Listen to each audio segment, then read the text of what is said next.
Video को ध्यान से और पूरा देखिएगा, तभी आप जान पाएंगे भगवान के सबसे प्रिय भक्त कौन से होते हैं जिनसे वे अति शीघ्र प्रसन्न हो जाते हैं। तो हमने कहा इसमें परेशानी, बोले परेशानी की तो बात ही है, इतना योग्य व्यक्ति और रावण बना।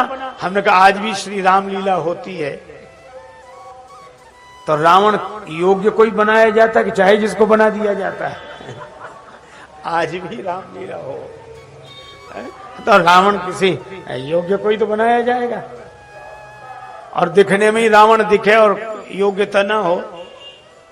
मैंने सुनी थी कि किसी गांव में श्री रामलीला थी, रावण का अभिनय करने वाला पात्र बीमार हो गया, उसे शहर में ले गए। बने कौन का कोई एक बैठ जाए मुकुट लगा कि आज का काम चलाना है।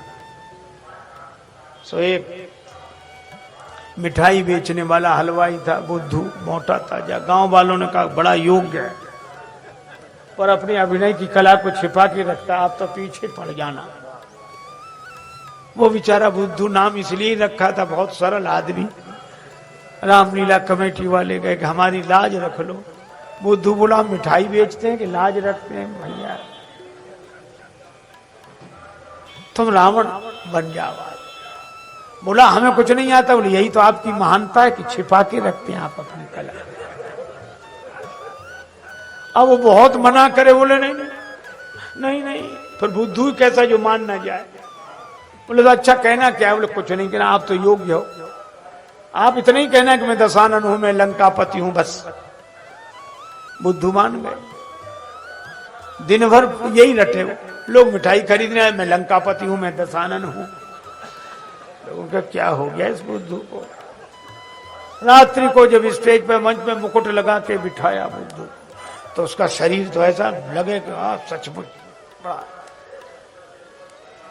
पर लीला मंडली में जो अंगद जी बने थे, विनोदी स्वभाव के, उनको पता था तो उन्होंने और कोई पाठ तो दिया नहीं। अंगद जी जैसे ही सामने आए तो और तो कुछ कहा नहीं, यही कहा कि बता तेरा क्या नाम?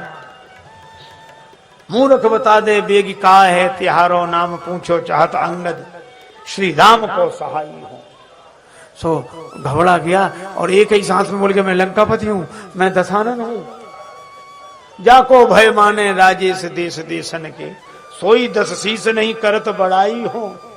तो बोलो बाली सुत सत्य सत्य भाखो बैन, नाई सिर तिहारो तलवार ते उड़ाई हो। और जो तलवार दिखाई तो रावण घबरा गया जो बना था, तो कहा कि नाई सिर तिहारो तलवार ते उड़ाई हो। तो घबरा के बोला माफ करो अंगद जी, मारो मत, रावण नहीं गंगा की दुहाई में बुद्धू हलवाई।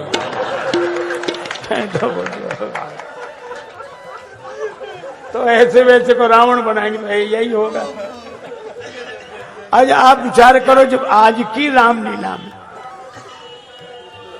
जब मनुष्य राम जी का रूप धारण करे, जब मनुष्य राम जी का रूप धारण करे तो भी योग्य रावण चाहिए, और जब स्वयं भगवान ही श्री राम जी ही मनुष्य रूप धारण करें तो कितनी योग्यता चाहिए। इसीलिए मैं कहता हूं कि राम जी का सखा दास सेवक बनने के लिए तो जो योग्यता लगती हो सो लगती हो, पर राम जी का शत्रु बनने के लिए भी कम से कम प्रताप भानु जितने पुण्य चाहिए, प्रताप भानु जितनी योग्यता चाहिए।